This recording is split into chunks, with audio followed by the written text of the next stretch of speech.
नमस्कार मित्रांनो, मी ॲडव्होकेट सुदाम गव्हाणे।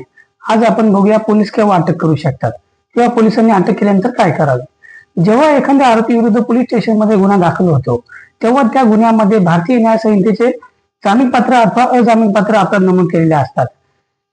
गुन्ह्यात नमूद केलेल्या अपराधांना जर का 7 वर्षापेक्षा कमी अथवा 7 वर्षापर्यंत शिक्षा असेल अशा परिस्थितीत पोलीस त्या आरोपीस भारतीय नागरिक सुरक्षा संहितेच्या कलम 35(3) अन्वये नोटीस देऊन तपासामध्ये आवश्यक ते सहकार्य करण्याबाबत कळवतात।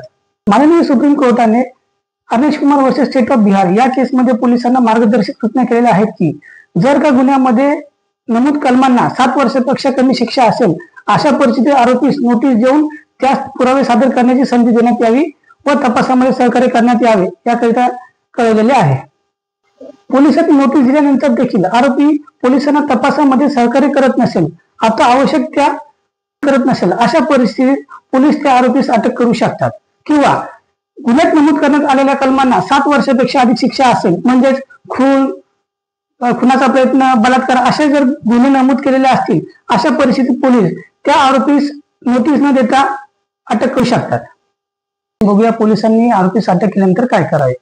जेव्हा एखाद्या गुन्ह्यामध्ये जामीनपात्र अथवा अजामीनपात्र अपराध नमूद केलेले असतात त्या अजामीनपात्र अपराध असलेल्या गुन्ह्यामध्ये जेव्हा पोलीस एखाद्या आरोपीस अटक करतात अशा वेळेस त्या आरोपीस अटक केल्यापासून 24 तासाच्या आतमध्ये माननीय न्यायालयामध्ये हजर करावे लागते।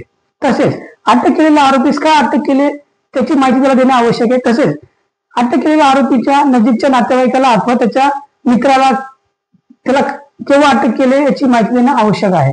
तसेच अटक केल्यानंतर आरोपीला जेव्हा न्यायालयात नेले जाते तेव्हा आरोपीला त्याच्या आवडीचा वकील नेमण्याचा अधिकार आहे।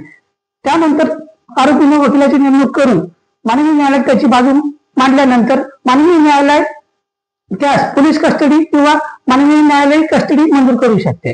जेव्हा आरोपीला न्यायालयीन कस्टडी मंजूर होते अशा वेळेस आरोपीचे वकील आरोपीचा जामीन अर्ज माननीय न्यायालयात सादर करू शकतात। माननीय न्यायालयामध्ये जामीन अर्ज सादर केल्यानंतर माननीय न्यायालय योग्य तो आदेश पारित करून आरोपीची जामिनावर सुटका करू शकतात। धन्यवाद।